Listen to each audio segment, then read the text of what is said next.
getting things ready to go. JP Eloff at the halfway line. And we'll get things underway in Ontario. 10-12 combo, both from Australia. And the first knock on, and that is from the former Canadian international Hugh Bidens in Toronto. On the way, looking for help. Dan Moore gonna get a pass, and he scores the first try, and history made 1 minute into the contest. John Moonlight scored the first ever try in Major League Rugby for Toronto. Dan Moore, the captain, scores the first ever Arrows try at home and playing the advantage on the knock-on. A mishandle from Nola Gold, and Toronto takes advantage just 80 seconds in, already on the board. The gift from one. Hello, everyone, and welcome to another episode of the Rouge Rugby podcast. My name is Dan Murphy, and with me always is Stu Hardy. Now, unfortunately, we do not have Derek Brissett with us tonight. I feel like he tried to double down on the Pumas, and it bit him in the arse. And, you know, like he said about me and my gambling, my so-called gambling, it's sometimes you got to hide away from those problems. But tonight, we have a very, very interesting and special guest. We have the president of the Toronto Arrows, Mr. William R. Webb. Bill, how are you tonight? And thanks for joining the show. I'm great, guys. Thanks for having me. Really looking forward to the chat. Yeah, we've got a lot of questions, and we're going to get started right away. And this is a question that we kind of ask everyone that's been on our show, and the question is, what got you started in rugby? It was the most brilliant marketing I've ever seen. So grade 9, Brantford Collegiate Institute, I was growing up. I didn't know anything about rugby. In the winter, around November, December, our phys ed teacher and the rugby coach, Mr. Peter Dennis, who's been to a few Arrows games, called all the boys who were into sports, like playing football or basketball, volleyball. And he said, okay, boys, come to this room at 4 p.m. after school, and I'm going to show you a film. And we went into this room, and it was an old black and white with the reel on it. And he showed us a black and white version of the 1973 All Blacks versus Barbarians, one of the greatest games ever played. And no one had a clue. Like, we're all grade 9s. We had nobody had played rugby before. There was no club rugby, and we watched this thing in silence. And at the end, he turns on the lights and he goes, "Okay, who wants to play this game?" And everybody put up their hand. And he said, "Yeah, it looks kind of fun." And he said, "In fact, if you play and you get selected for the team, in 2 years' time, we're going to go on a tour to Wales." I didn't even know where Wales was. But it sounded good. It was overseas, and we were hooked. And in the spring we started playing, and I picked it up at grade 9. Played all through high school. Played at university at Wilfrid Laurier. Played club rugby for the Brantford Harlequins, and sort of finished my playing career. I worked over in England in the mid 80s, and played a bit for the Wasps on their 3rd and 4th teams, but blew out my knee there. And that was the end of my playing career. But when I had kids in the early 2000s, that's when I sort of got back into rugby, and it went from coaching U6s to now owning a professional rugby team. So beware what you get into in this sport. And this question is so interesting. And I love hearing about especially Canadians and in Ontario, the high school rugby, is so interesting. You know, I went to a little Catholic high school in Trenton, Ontario, and we didn't have football. So there was this power vacuum for rugby, and that's what got me into it. You know, I was mediocre at soccer, but big enough to want to play football, but there's no football. So rugby kind of caught my attention very, very quickly, especially since my older brother played. So it was kind of like this, like everyone ended up playing in my family. The great thing about the sport is, and look, I'll say this, from a young age, it changed my life. The whole sport changed my life. And that tour to Wales in grade 11 just rocked my world completely. My whole world perspective. Like, there's the fun part, there's the playing part, but I'd never been outside of Canada, right, other than the United States. And seeing London, England at that age, and I was a pretty inquisitive kid. It's not a coincidence that when I finished my undergraduate, I bought a one-way ticket to London, England, and started my career post-undergrad in London, England, in financial services. And I remembered the words of our coach George Jones at the late George Jones, the guy's a legend. You know, the Jones brothers set up like 9 rugby clubs in Ontario between them. Brantford was one of them. One night we were practicing. It was a beautiful summer night, and we were stretching after a long practice. And suddenly, out of nowhere, George is walking around in his beautiful Welsh lilt. For no reason, he says, "Boys, remember, if you ever go abroad, pack your boots, your gum shield, and your shorts." And he said, because if you run out of money, or you need a place to stay, or you need a beer or a job, just go to the closest rugby club. And that was it. Nobody said a word. But he meant it. And when I went abroad, I took my boots, I took my gum shield, took my shorts, and just met a lot of great people, right? And rugby is like it's a community, it's a global community, and it truly is a passport. And I still think it retains those qualities, which is really important, which is why grassroots rugby, high school rugby, clubs that tour at a young age, this changes kids, boys and girls. It changes their lives, right? It was the biggest thing that happened in our school, in our high school. The band went, the rugby team went, the girls basketball team learned how to play netball and played, netball in Wales against the Welsh. And it was like 2 weeks. And yeah, we got out to pubs at age 16 and all that kind of fun stuff. But it was a big, coming of age and a very special, very, very special thing, especially for, kids from a town like Brantford, Ontario, which is basically an industrial, not a lot of sports going on, but it got us all out of our shells. And a lot of people that I went to high school with are still active in rugby all over the province and all over them. Many of them are leaders at the Brantford Harlequins. And that's just a great legacy of the sport and of George Jones, who sort of started it all up there. So. Well, focusing more now on the current times, because 2020 has been a different year than we all expected. Before we get into the big news, we just got to ask, what have you been up to in lockdown? Have you been perfecting the ideal sourdough starter? No, we've been perfecting the ideal MLR roster, the ticketing strategy. No, we've been as busy as can be. The Arrows did not miss a beat. In fact, we've used this downturn, like immediately in that week in March when things locked down, we went to a remote cadence with our team in the front office. And we have 2 team meetings every week where everybody's on the meeting, all sorts of Zoom meetings back and forth. And we've actually added to our staff during the downturn. Like we've really invested, taken advantage of the availability of talent, taken advantage of things like the CEWS program where the government's subsidizing part of our office wages, which is great. So that's in the front office. Like we're really gearing up for next year in terms of the fan experience and whatever next year looks like. And I know we'll talk about what might 2021 look like. And we have like 8 contingency plans, literally. We're ready. Like we are, I'm not joking. Good. We are ready for anything.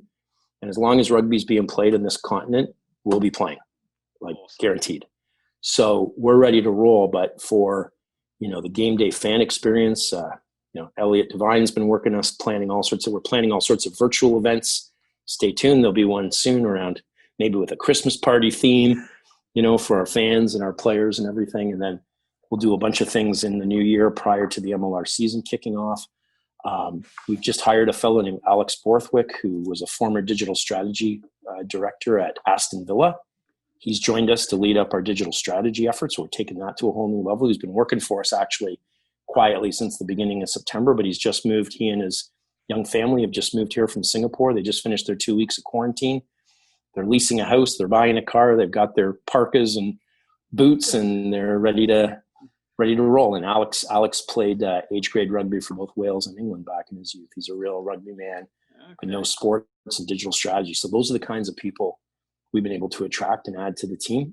On the players' side, the guys have been great. Like there've been optional workouts through the piece when we've been allowed to do that here. Some guys have gone home.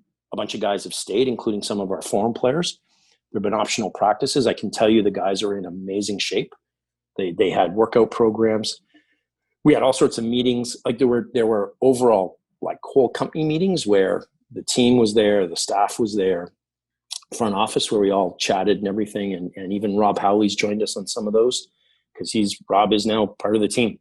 Yeah. But in addition to that, the players have been really good about, setting up small groups to check in on each other, make sure that everybody's okay, mentally, Some guys have jobs. Some guys have been training. We've had a bunch of guys just out for they finished up yesterday out in Langford for the Rugby Canada High Performance Camp. So 11 of our players and 29 other players from across Canadian players, our coaching staff, Winokur, Coco, our analyst, have all been out there with Kingsley, Cudmore, Philly Mack, all working together in a high performance camp, essentially in a bubble for 3 weeks. And that was fantastic. Yeah. Well, we spoke to Jamie it's not Cudmore. it's not been idle hands. It's been all hands on deck, in fact. So my next question to you then, Bill, is, you had a bit of leading up to your first season and then leading up to the second season, but how is this compared to this whole 2020 situation? How hard has it been to kind of run this team? And I know you've talked about how great your staff is, but this has got to be taxing compared to the previous seasons. The hardest piece has been, look at the MLR level. Mark Winokur and I we're on the board of governors. We both sit on a bunch of committees. I'm on the executive committee. I'm the chair of the finance committee for the league. So we've been doing league budgeting, and, contrary to things you might have read in some stupidly written articles, like the league is not in financial trouble. Like we're in really solid shape. I sit on the expansion committee, and there's stuff going on there. I sit on the World Cup committee because we're getting ready, to help with putting in a bid, and those will be decided in May 2022, less than 18 months. Winokur sits on the competition committee, sits on the production committee. So we're busy there, like as a league, planning for everything. Like, okay, COVID preparedness, where are we going to get the PPE? Will there be vaccines, testing costs, all that sort of stuff. So it's been hard. We've been working hard, but I would say what makes us feel really good about where we're at is we're super happy with our roster. Like, this is the best team we've ever had by far. The depth is incredible. The collegiality, the culture is strong, and we're ready. We want to get out there and play rugby. Now, it was great for the 11 guys who were able to, you can't imagine how good they felt. I wasn't out there, but I've got lots of reports. This was a serious camp with 2 intra-squad games played during the camp, and guys were competing. Essentially, was a look at some of the veterans who are based here in Canada. So there were guys from our team, there were guys from other Canadians from other MLR teams, and then there were a lot of young guys from the Pride, the academies, and a few guys who are exiles who we've identified who are Canadian eligible, who've been brought in here to take a look at them to play because they're eligible to play for Canada. Some very good players. So this is essentially a first look for Kingsley and his staff at who will be on those squads come August and our World Cup qualifiers. And that's going to include a whole bunch of arrows, but it's going to include, was a chance to really get a look at, big purpose of this camp was get a look at the up and coming talent, Canadian talent. And that was great for Winokur to be able to be there and scout our coaches, and Winokur to be able to be there, scout these guys, get to know them, talk to them. Understand what makes them tick, sign some to contracts, start negotiating with some for this year and put plans in place. So, our planning depth, not only our roster for this year, we think is incredibly strong, but the pipeline looks really good for years to come. And with the growth of our academies, it's also including that Junior Arrows Academy. Now we've got kids identified for Canada and the Ontario region as young as 14. Which is fantastic. And that's a step that I think a lot of people haven't looked at for the future. I mean, you can have a team that's strong for the next 2 or 3 years, but the long ball is so important. You got it. Yeah. So and especially like the junior academy as well. So obviously getting the young guns ready for rugby environments, and then how you've demonstrated the pathways into getting into the older academy, and then the pathway of then making it to the Arrows. The great thing is, like, these kids in that Junior Arrows Academy, there's 40 of them, right? And they went through a selection process over 10 weeks. The beauty of this is they've been selected. They've got to maintain those places, like they've got to earn the right to stay there. But now it's preparing them for their, more of their Ontario provincial level rugby. It's preparing them for their university rugby, which is a very good environment in Canada. This is where our best rugby players are coming from, out the other end for Arrows. And it's preparing them, many of these kids, they'll be very competitive, but they'll be competing for those Canada U18 and U20 slots, right? Absolutely, yeah. And so there is a very real pathway from literally age 14, 15, all the way up to competing for your nation and for MLR. We've never had that before. And the talent that's there is like real. And our coaches, I was in Guelph last week where one of our sessions is, and Chris Silverthorne and Corey Hector were both there looking at 14, 15, 16, 17-year-olds. And these kids are highly motivated. Like they're working their butts off. They've got strength and conditioning programs. I've heard comments from them that they notice the difference in that this is the highest pace and tempo they've ever practiced at. Fewer drop balls. So it's they notice it as a meaningful step up for them that will prepare them for that next level. And, our goal is over time to roll out not only more senior level academies, but we would love to replicate our Rugby Ontario, Paul Connolly and Sean Medeiros in conjunction with Corey Hector, and Dave Butcher have done a great job setting up this program. We would love to see this replicated in other regions across the country, and it will happen. It will happen. So absolutely, sounds great. So our next question is, how has the current players reacted to what the team has asked of them based on the current health regulations, especially recently especially with Ontario and Toronto being in a new banding system and color system of what's allowed to do? How have the players reacted to that? They have reacted. They have been from the beginning, and now they've been like consummate professionals. We have not had a single COVID incident. And they've been practicing right within the guidelines, and even now under the current guidelines, they are allowed to practice in small groups. And so they will be. We've got a little break here because we had the Canada camp. We'll have a break for the holidays, but there may be a little bit of sessions in December, some optional sessions, and these are optional sessions, but guys are showing up, right, which is great. And then in January there'll be some optional sessions. And then in February, our full camp will start in earnest. So the guys have done what's asked of them, and they've stayed healthy, and they're looking after each other, which is really important. Like you got to keep an eye on your mates, and that keeps you all healthy and sane. So.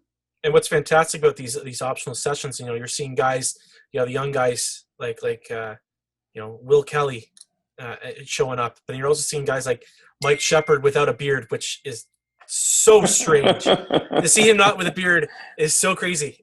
So of all the strange things in 2020. But I'm sure there's more to come. I'm sure there's more to come. Well, it's fantastic. It shows the commitment that some of these guys are making. If you see some of the videos, so you can see the fun they're having. Like they try to make the indoor baseball, the indoor soccer baseball and stuff. Like we're like, they train really hard. You can see them sweating. They're working on skills, but we're also trying to make it just have some fun. Let them blow off some steam, get to know each other. That's part of it all too. Leandro Livas should bring them all to his polo club and have them all work in the stables. I'm sure that would be a good workout for them all. Absolutely. I'm not buying all the polo ponies though. They'll have to earn those themselves. They're gonna. And Leo can teach them all how to ride. Those who don't, but that would be quite an entertaining day to watch. Boy, I would love it. That's like when I'm a big curling fan, so it's always my favorite when like other sports like that's their like team bonding exercise. As they go and they try curling. So I feel like that's what the Arrows should do is. Polo should be their team building exercise once you get everybody back.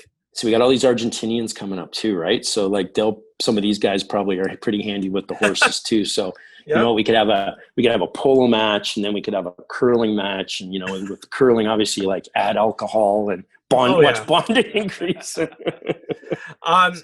So looking toward next season, we've seen a lot, with the Blue Jays having to play in Buffalo and the Raptors now having to play down in Tampa.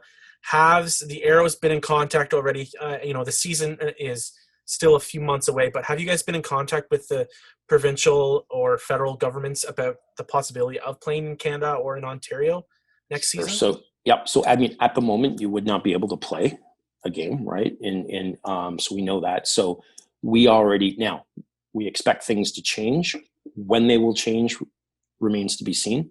But as I said, we've got 8+ contingency plans. One of those contingency plans includes, if we have to, decamping to one of 2 locations in the United States and starting our season down there. And I won't say where, okay? Like it's not fair to say at this point, and there's no need to, but we have 2 plans, at least. There's actually, we could do more, but we have 2 solid plans where we know we could go play, live, dorm facilities, strength and conditioning, close to a field. And the arrangement would be the basic style of arrangement would be with our fellow MLR team. We would do double headers, right? And attract more people and have some sort of a revenue split. And yeah, we're not having full games back here. So there'd be some cost savings on one hand, okay? But For sure. there'd be some misses on the other. And net, we know how much extra it would cost us in our budget for the season. And it's all doable. We just want to play rugby and win an MLR Shield. So whether we're starting the season somewhere, and again, remember what the Raptors have said is they're starting the season in Tampa. Yeah. They hope they can get back here. True. They're starting the season there. We may, I hope we don't have to. I hope we start our first home game. First away game is March 28th. Our first home game is around, March, 20th or 28th. Our first home game is April the 18th. Okay. So we've got time. We've got time for things to shake out here, and whether we're playing in front of no crowds, partial crowds, full crowds, half crowds, whatever it is, we'll play. If we can play here, we'll play here. If not, we'll play south of the border, and we will have a great TV coverage, streaming, a great virtual experience. Like we will have a virtual beer garden, right? Like we'll create that, we'll create that COVID plague ambiance for that's, you got to be innovative, right? But you do. We're ready to do it. Stu and I will pool our money together, and if you guys end up playing in Lamport and there's no fans, we'll rent one of those apartments for like a weekend. And we'll just open the windows and we'll cheer and we'll scream at the top of our lungs. Just like the guys that people at Wrigley Field, right? Looking down on the exactly. Well, and you know what? Even here in Toronto, we've got multiple locations where we could play because Lampart's got some challenges. The bubble's still up. There's a large encampment of homeless people there. Results of the COVID around in the parkettes, and we're looking at some ways that we can work with the city to help alleviate that issue, but it's something we have to respect. But we have, York University, that new stadium as we speak, and I've driven by and taken photos. They're putting down a new state-of-the-art pitch, 5G pitch. Awesome. There, full size, not the postage stamp we played on exhibition, full size pitch, close to the stands. That seats basically without any additional seating. That seats about 5,000 people seated. Beautiful new facility. So that's an option. And there are other options around. Some people have even teased, would you play at Fletcher's Field? I said, well, April, it's not quite, it's not quite. Not there yet. It's kind of. No, we're not. But we've got a few really good options here in Toronto for when we're allowed to play. And as you know, we're now on sale with season tickets, so people should grab those. And look, it may be word of warning, there may be no singles available.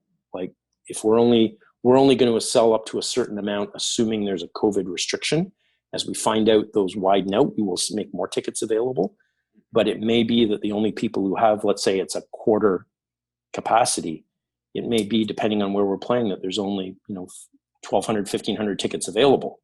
So season ticket holders, if we've sold 1,200 season tickets, which ain't far away from where we are, then that would be the way to get. Now, people who own season tickets will be able, we have a new platform where they'll be able to sell singles off to people, and there'll be a secondary market. Oh, fantastic. But if you want to be sure that you and your family get to all 8 games, or whatever we play that are here, I'd encourage you to buy your season tickets. That's just a fact of COVID. So, but otherwise, and we'll obviously be respecting all the health restrictions and everything that are in place at the time. We have a very strong advisory board, including one person who's a clinical epidemiologist and works for one of the larger drug companies. So and we stay in touch with the government. So we're abreast of what's going on. Nobody knows the future for sure, and we don't try and forecast it. We just try to be ready for any contingency, and that's rugby style, right? Just get her done. Oh yeah, whatever. Just get her done. Play the game. I work for a school board, so that's exactly how I've been living my life this last few months. Is exactly just what you just said. You don't know what's going to happen, so just prepare for as much as you can. Yep. and try to enjoy it while you're doing it. And then there'll be the one thing I know that also keeps a smile on my face is that when we play rugby in front of whatever crowds are allowed, those people are going to have an amazing time. Like, look at how happy crowds were in Southern Hemisphere when they got to play, like in New Zealand and Australia. People were overjoyed, right? Yeah. I really look forward, especially if we get towards, the end. Let's say we get towards the end of the season. The season will go, like, the final will be on August 1st, hopefully here in Toronto. And like, nice weather in August. And if by that time, if we have vaccines deployed and you're at 50% capacity or 75, or God forbid, 100% capacity, imagine the mood people will be in. Oh yeah. This will be their time out. You'll be outside. It'll be, relatively safe compared to being inside, arenas and stuff. And I have seen, because I've been to a lot of youth practices and stuff that have been going on, these Ontario things since July, just the very positive effect it has on people's psyche, not just the players, the boys and the girls, but their parents watching them play. Well, being able to go and cheer on your own pro sports team in your own hometown, whenever we're allowed to do that, is going to be a pretty rocking party as far as I reckon. So we're looking forward to that. Keeps us highly motivated, and we're going to put on a great party when that time comes. Fantastic. So you mentioned about having the full training beginning in February for the 2021 season. Is that when you're planning on having the entire squad available? I know because of restrictions and the mandatory quarantine, especially for players that have either were with the Arrows last year and have gone back home, or new players that will be coming after the Christmas period. So do you plan on having the entire squad in Ontario by the start of the training squad? Are you hoping to have them sooner? Or so what we'll do is, if the exact date of the beginning of the training camp is yet exactly to be determined, it's roughly the beginning of February. So if whatever the quarantine period is in place by law at that time, players will get here. So if it's 2 weeks, our foreign players who aren't already here will get here 2 weeks before quarantine and be here ready to train beginning of February. Likewise with Rob Howley, will be doing the same. Was in touch with him today. He's planning same thing. So that's the plan. Beginning of February, everybody will have done whatever quarantining they needed to do. They'll show up in shape, and we know they will, because most of them are already in amazing shape. They'll be testing, and on we go into our training camp for approximately 6-7 weeks till our first game in late March. All right, Bill. Well, we're going to move into kind of a broader state of the league through Bill Webb's eyes. And we're going to start with, currently there are 23 Canadians signed to American teams, not including the Arrows Canadians. Yep. How do you feel about the Canadian presence in the league and MLR? Because this is the largest we've ever seen. And there are still teams like Seattle that has a good little batch of Canadians that are still unnamed yet. And there's still other people that have been, teased by other teams. So how do you feel about Canada and its relationship with MLR coming into this season? Yeah, well, it's great. Like, the only way you get better is by playing more games at a high level, high reps, lots of games. And we're not going to sign every Canadian player, and not every Canadian player necessarily wants to, be in Toronto, which is fine. But I'll say this, this is amazing for Canadian rugby, that we have young guys who've just come out of Canada U20s, right? Who are being signed by MLR clubs. And, they may or may not start, but they're going to be in a high performance environment. They're going to play 16 games of rugby. Like, this is before MLR, no one in Canada or United States, unless they played overseas, had ever done anything like this. And I know what it's done for the conditioning and the skills and the culture of our team by going through that, by playing that and having those road trips. So it's fantastic in general. As far as the Arrows are concerned, our goal, we say, is to be the destination. First of all, our policy is to be at least 75-80% Canadian on our roster, because one of our goals, we believe there are enough Canadian players where we can put together the core of a winning MLR team. We know that. We believe we've proved it so far. And beyond that, And then there's, so we want to be 75, 80% Canadian. We want to be the destination of choice for the very best players, Canadian players who want to play in the MLR. Not everybody does, and some guys get contracts, and that's great. Hopefully one day those guys will return and play for us if they're at the right stage in their career. But we want to be the destination of choice. I would say with very, very, very few exceptions, we get the players that we want. And no denigration to anybody else, but we get the players that we want, and we pick them in a very specific way. We want players who can have an impact now.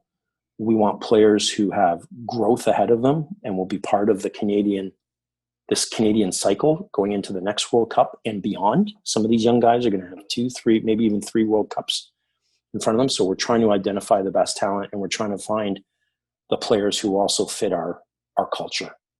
And our culture is very much about depth and about teamwork. We don't pay top end salaries. We've never paid a single player a MLR max salary ever. And we probably never will. And we don't think we need to win. We think this game is a game of depth. It's a long slog and a battle, and it's who's the healthiest at the end of the season that's going to win. It's not about 1 or 2 star players or this, whether they're Canadian or whoever. And they got to fit into the culture, whether they're Canadian or foreign. And Mark Winokur and our coaching staff have done an exceptional job. And I would say our most important advertising tool for us in recruiting new players, and we can get into some specifics if you want, is our current players. These guys go and they know who fit. Yeah. They know who's going to fit in. They know who's got the skill. They know who's going to fit in. And that goes like these Argentinian signings.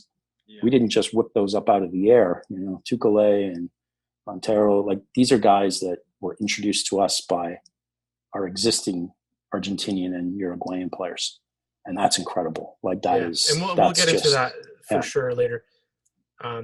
It's big. You're looking at guys, if we're going to compare the guys that are playing professionally now for Canadians, even compared to like the team that was getting picked for the World Cup, it's fantastic. We're having so many guys that are joining MLR now, young and guys looking to finish off their careers. It's really an exciting time for Canadian rugby. It is. And you can see how some of these players have developed, the ones who've been in the MLR for a couple seasons. You can see how they've improved, how they've matured physically, mentally, the whole 9 yards. It's obvious. And again, it comes back to, you've got to play more games. We never had we never had a domestic pro league before. That's what was missing. That's why United States is 16 or 17 in the world and we're 23. I think we'll rapidly improve our standings. I think lots of teams ahead of us are within our sights now with what's going on. But the reason we've fallen behind is because we didn't have a pro league. And you can't just gather guys before internationals from 4 corners of the earth. You need a core that's actually playing together on a regular basis. And that's what the Arrows represent now. So with the league taking place later in 2021 than the previous 2 seasons, what will the impact on the new World Cup qualification tournament and the international window have on the Arrows?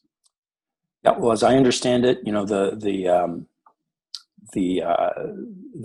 MLR final is going to be on August 1st, specifically so that we're done ahead of the World Cup qualifiers, which I believe are going to be, I know there's been a lot of different things bandied around, but I believe those are going to be played in August, September.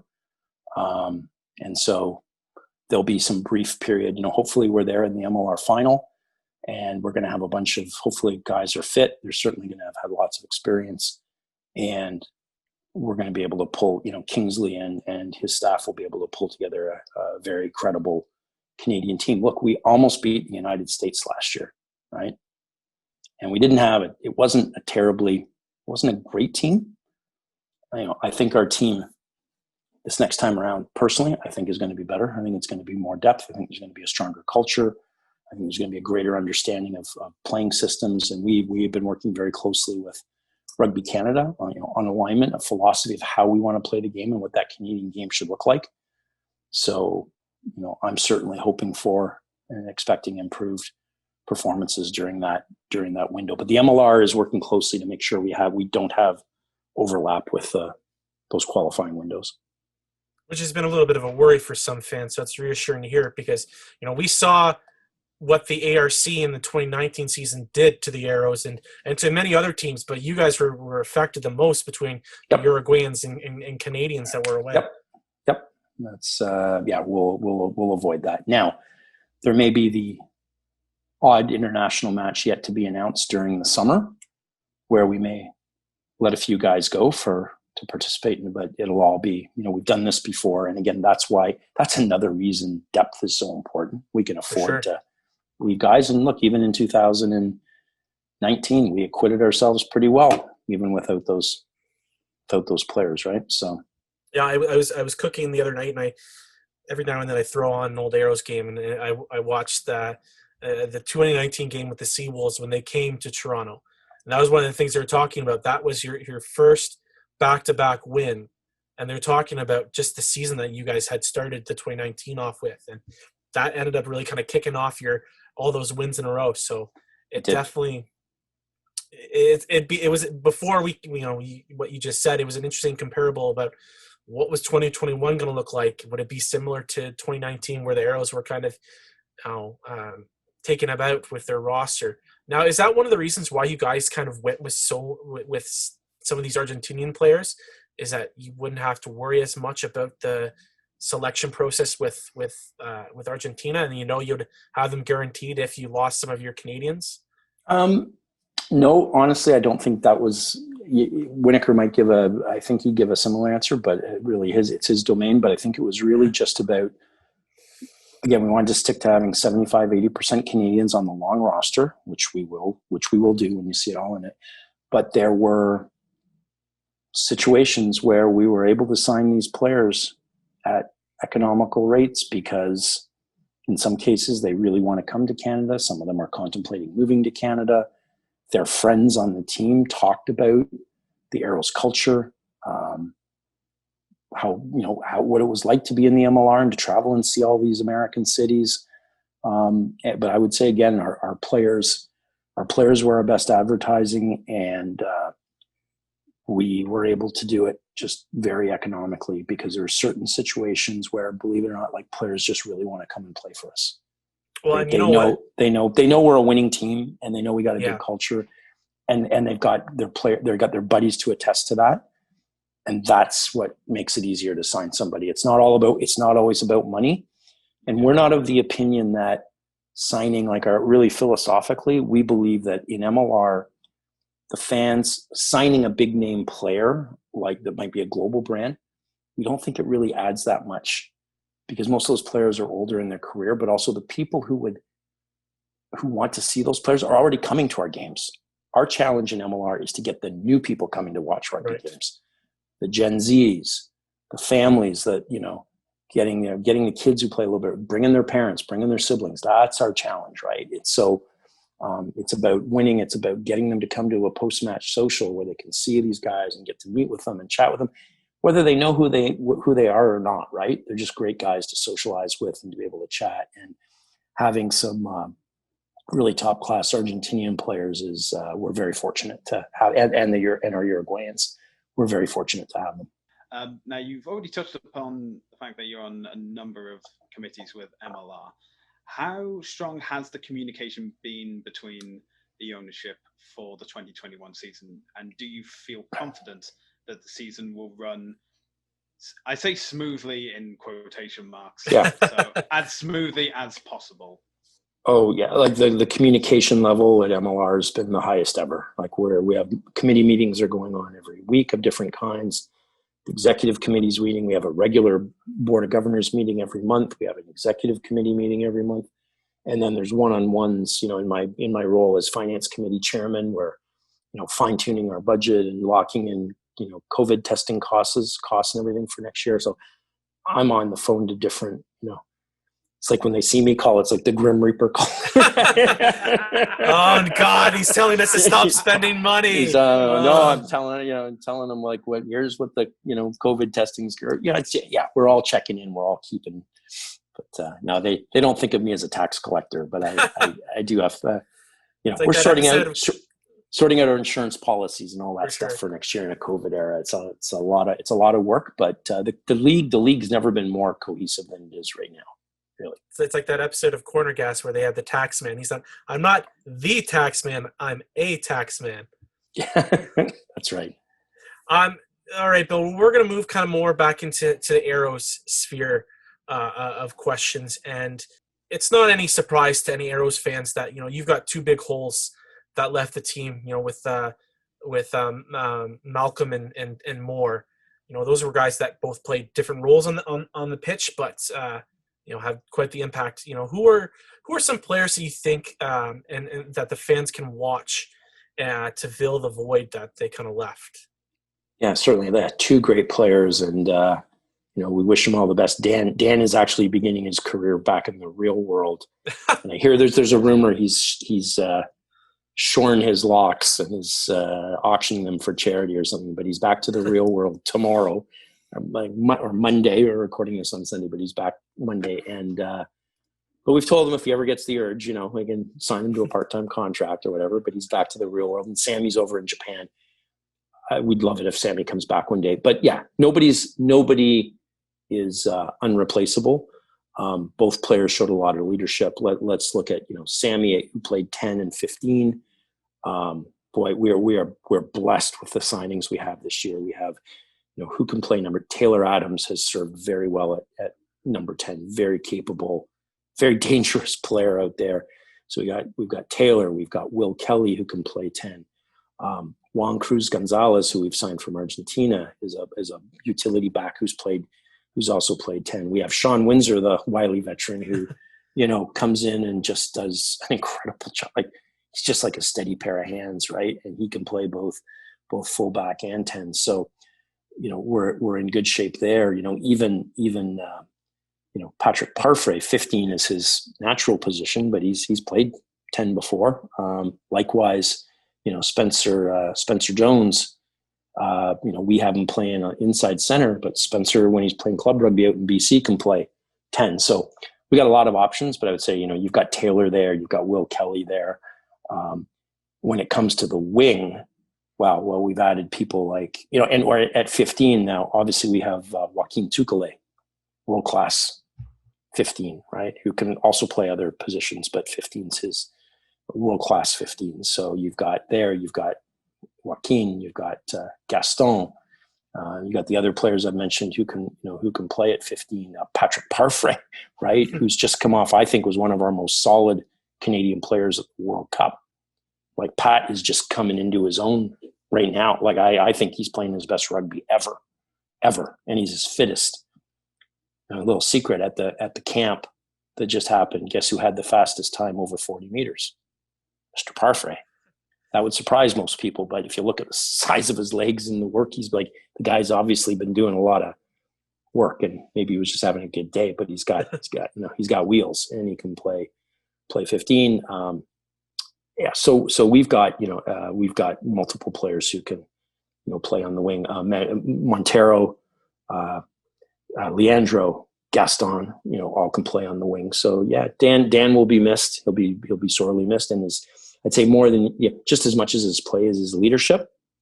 But the one thing that Dan did was he was very good at cultivating a leadership group. And I think you've got guys like Lucas Rumble, who's Captain Canada, Andrew Quatrin, who I believe will be a Canadian captain one day, who shows a lot of leadership in on and off the pitch. Guys like Patrick Parfrey, who just level-headed, solid players, very experienced. And then you have players, coming into Tommy De La Vega, guy leads by example, but man, he is a real presence in terms of leadership, having played for the Pumas, and the way he trains and the way he conducts himself. So on the leadership front, I think we've got a very broad, that's just a smattering of guys that I think have, could step into the fold and on any day, either as, a captain, as a vice captain, or just being part of a leadership group for the Arrows. Absolutely. Now, you've mentioned a lot of names that come from South America, and the Arrows have gained a large South American flair, shall we say. Can you walk us through the decision-making on focusing on adding these players to the roster? I'm not sure there's a whole bunch to add. It was, as the season last season, well, as this season ended, we turned our attention right away. I mean, Mark Winokur and the coaching staff turned their attention right away, knowing that Dan was retiring, knowing that Sammy wasn't coming back, to fill some slots. And like I said, our players, literally our players came to them. I don't get involved in player selection or hiring or contracting at all. But they came to Winokur and they said, hey, Montero wants to play for Tukale wants to play. Like, you can imagine Mark's like, really? How much? And then like, how much is that? And do they get like a finder's fee for bringing these guys in? I think they get a higher likelihood of winning an MLR Shield. They can celebrate it so that they know their buddies. These guys just do what's right. They know they literally would say to Mark, they'd say, look, he's a great player. You can look at his body of work and his film, but I've played with him, or this guy or that guy. I've played with them. I know what they're like. And then Mark jumps on the phone with these guys. They all have to pass the Winokur test, by phone or Zoom of, culture, and he doesn't decide right away. And then it's okay. What's it take how much salary cap room do we have, and what's it going to take? And the really beautiful thing is it's not always about money. Like, there are players out there in the league who just care about like money, and we'll just. I think there's a group of players who want to go like, I want to be we're a place where I'm going to have fun, where I have a probability of being on a contending team. It's in a country where I actually may want to, move to or spend some time with my family. And that's a real, guys are young. You want to explore, bring your young family, check out another part of the world. Now's the time to do it. Right. And Canada is a pretty darn attractive place in the global scene, right? Amongst many others in a pretty tumultuous world. And yeah, we got our issues and we'll get our COVID solved, but we welcome immigrants. We have a multicultural community.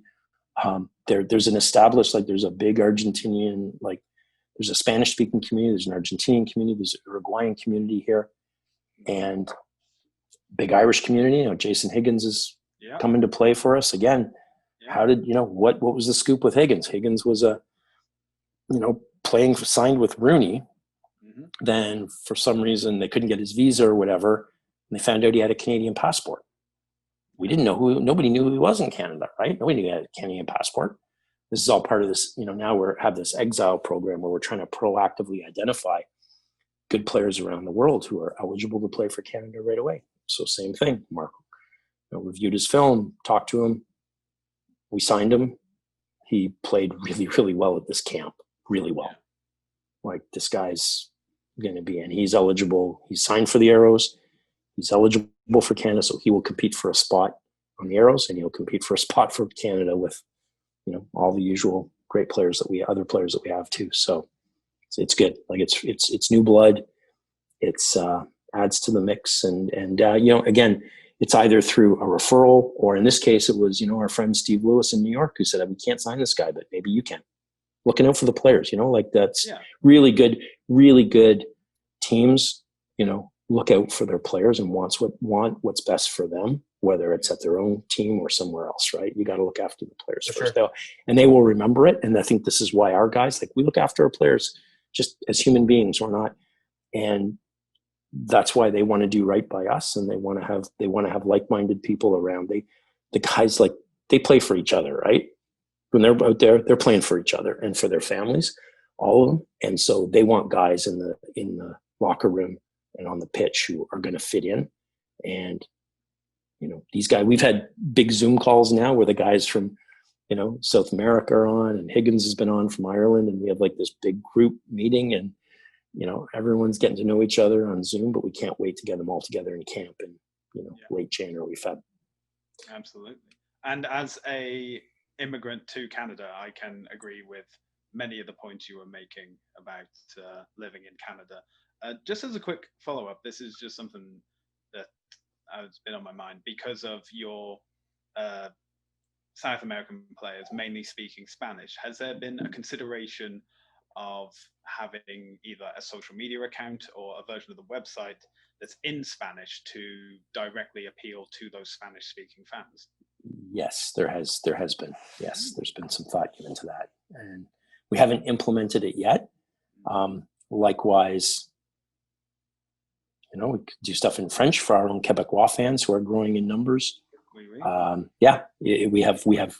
given thought to it, and we're going to do. Of course, we'll really be cranking up our social media and our content this year in all regards. So there'll be interviews in Spanish with the players where maybe Brock and I'm not sure who all speaks Spanish on the non-South American, but players can interview other players, and we want to be the MLR team of South America. You're getting there, that's for sure. That's where we want to. No, we do. Like the passionate fans, great rugby. Look at what Argentina. Rough day this weekend, but what they did to the All Blacks a couple weeks ago. Like these are nations. Believe me, like we're studying what Uruguay and Argentina did starting 15 and 20 years ago because this is what we need to do.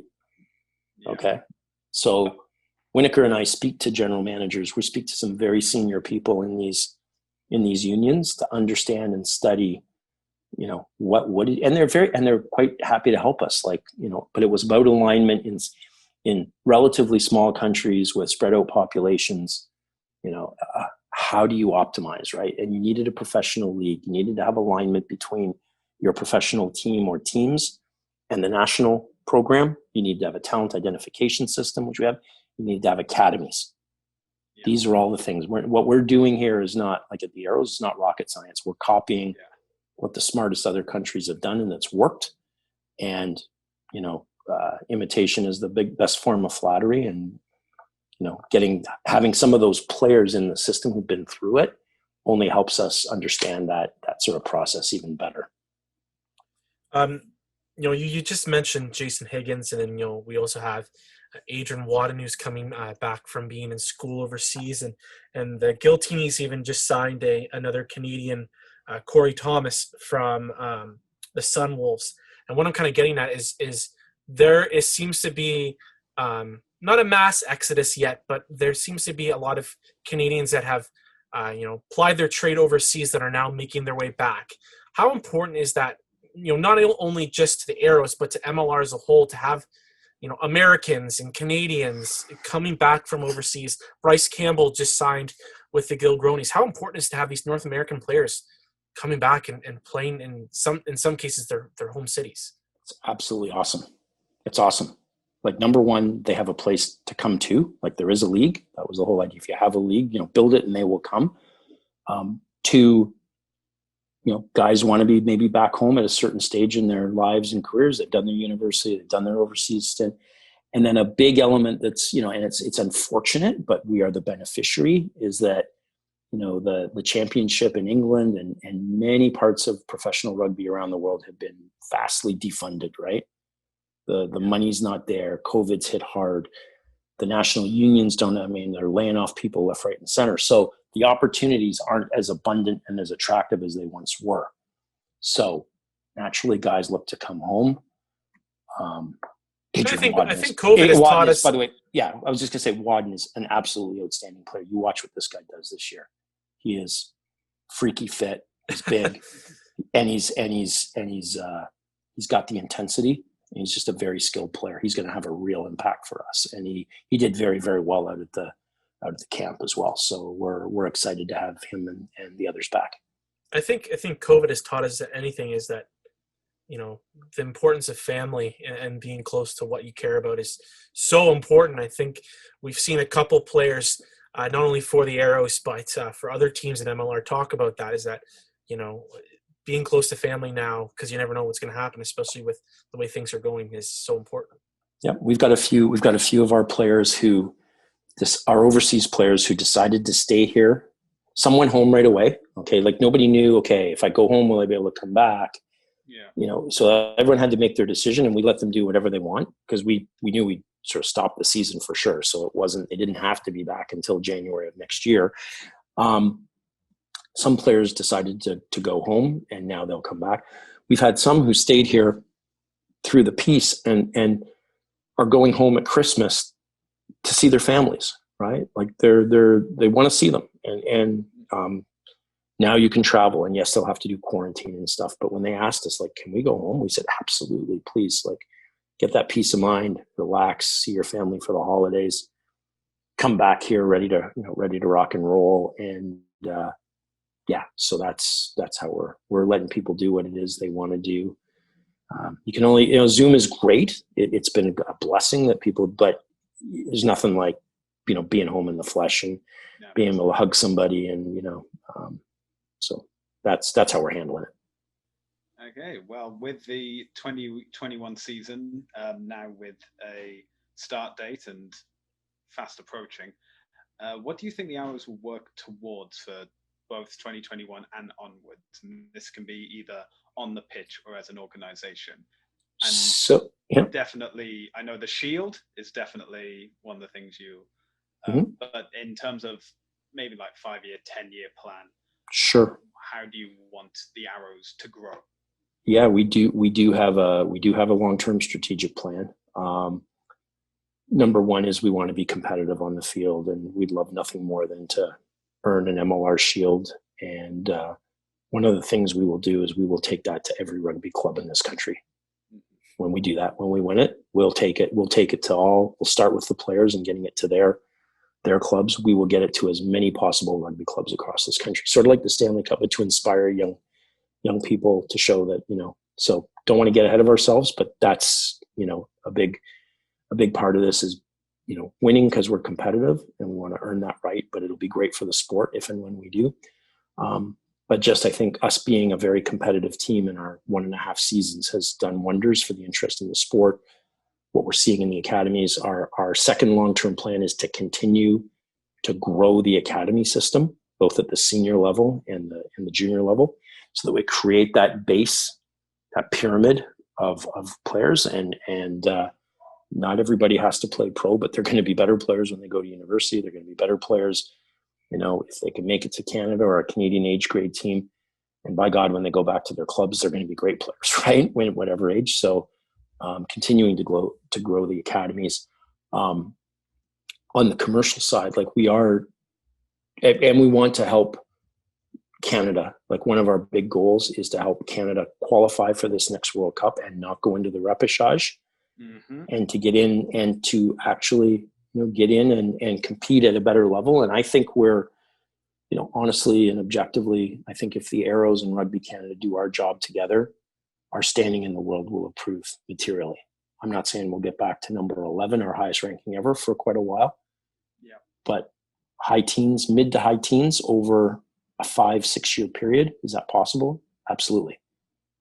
We have the athletes, we're working on people, complain about, not enough Canadian coaches. Well, Rob Howley's main job here and one of Kingsley's jobs is to train the coaches. And this camp is a great example of how that works. Jamie Cudmore, Phil Mack, Aaron Carpenter, Pete Smith, Australian, but he's living here.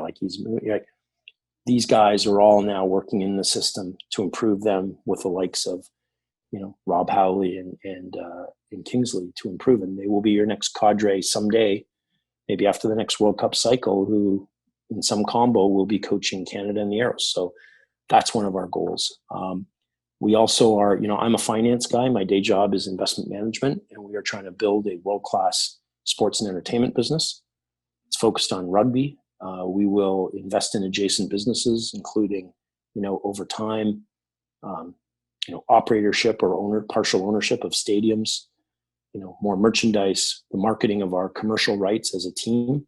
Our goal is, I really think it's going to be a while before there'll be another Canadian team. So I think for the foreseeable future, we'll be like the Raptors, we'll be Canada's team. And we want to earn that right. And we want to be we want to be a very, very successful professional team. I love the structure of the league, that we're a single entity. I love the fact that we have a salary cap that we can gradually raise over time as the economics allow.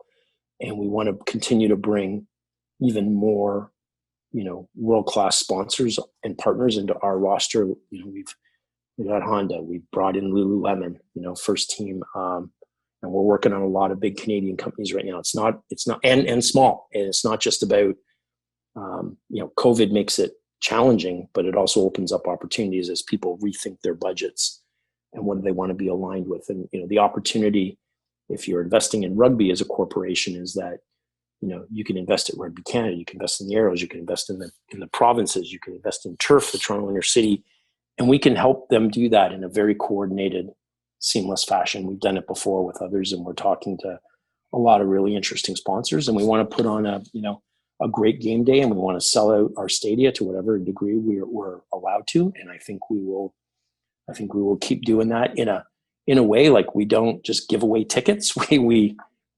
We charge a reasonable price, and people have to value what we're providing. And we think we're building a great business. As a matter of fact, I'll share with you, we did our first financing when we started the team. We're doing our second only ever financing right now. We're raising between $3.5 and $5 million US, and we already have orders in just a few weeks for over $3 million US. And there's all sorts of, not only our current investors, and I'll be reinvesting in this round and remaining the majority shareholder, but we have all sorts of people coming out of the woodwork who just love rugby and want to be a part of it. The minimum investment size is $25,000 US. So if anyone's interested, they can text me or email me, Webb at Toronto. And I do need to speak, like anybody who becomes a shareholder, I'm going to sort of vet them. But we've got groups of people, and it's really comforting. Not only that, they're introducing other people. So we are building a big Canadian community around the sport. I think Arrows are one of the crucial focal points because we're a pro team. It is having impacts on the national team. It's having impacts. We work very closely with Rugby Ontario, and you'll see us over the winter in all sorts of programs, to whether they're indoors or virtual or whatever they are, to get more kids playing the game at the grassroots level, so that when we get into the spring and vaccines are available, hopefully we grow that number of kids who are playing rugby. Like, schools aren't doing anything. A lot of other sports have just shut down completely. Rugby is actually one that's done, at our provincial level stuff. We've kept lots of boys and girls involved, and we want to grow the game. So there's a lot of goals there, but that's the kind of stuff we want to do. And I maybe only got 50 more years of life to do it, but that's how I plan to spend it. Being an advocate for a sport is a pretty good way to go for your last 50 years. We're gonna end this off on a fun note, and I think if I didn't exclude the Arrows, I know what your answer would be. So Bill, we did a whole episode about this last week, but who is your favorite non-Arrows 2021 kit for MLR? I did like the Free Jacks kit. Yeah. I like the Free Jack kit. Yeah, that's one that caught my. I honestly didn't spend a lot of time looking at the other ones, but I thought generally they were quite well done. But I liked the Free Jacks kit. That was quick. Were you pushing hard? I know that on the Facebook when that Pilsner came out, you were teasing about the collar. Are you pro collar, or was this something that other people had to come on, Bill, we're going to do this. We're going to make this. Oh, no. I was pro. I was pro. Look, it was Winokur's idea. He had the inspiration, and he does everything to do with kit. But as soon as he told me, what about this? I said, yeah, absolutely, go for it. That'll be. And it's freaky because my high school, it's exactly that collar jersey is exactly like my high school jersey was at Brantford Collegiate. So we didn't have the yellow piping on the numbers, but it brings back lots of good memories. But that was completely coincidental. But that is, of our kit, of our three, that's my favorite. That new away kit is really catchy. Well, Bill, we really appreciate this, and if it wasn't for Stu, I would have forgotten to mention this, but this is actually our 50th episode of the podcast. So we appreciate you being part of this momentous occasion, and we really appreciate taking the time to answer our questions and really kind of giving a little framework of what we should expect, going into next season. Yeah. Well, thank you guys. It's been a pleasure. Yes, lots of great questions, and thank you for all you're doing to not just promote the Arrows, but rugby in Canada and rugby generally in North America and the league. It's we really need folks like you to educate and entertain and keep us all on our toes. And thank you for having me, and give my best to Derek. Sorry he couldn't be here tonight. I always enjoyed chatting with him too, but thanks a lot. I'm sure he'll be harassing you eventually. He's insatiable. He is. Now, Stu, if anyone wants to find our previous episodes or listen to us rambling on social media, where can we send them? You can find us on Facebook, Twitter, Instagram, YouTube, and Spotify. Just search for Le Rouge Rugby. And you know what? I wanted Stu to do that because I love how he says Twitter. It sounds so much better than our Canadian accents. Twitter. Well, gentlemen, thank you very much. And, we've got a really exciting guest next week, so stay tuned and enjoy your week.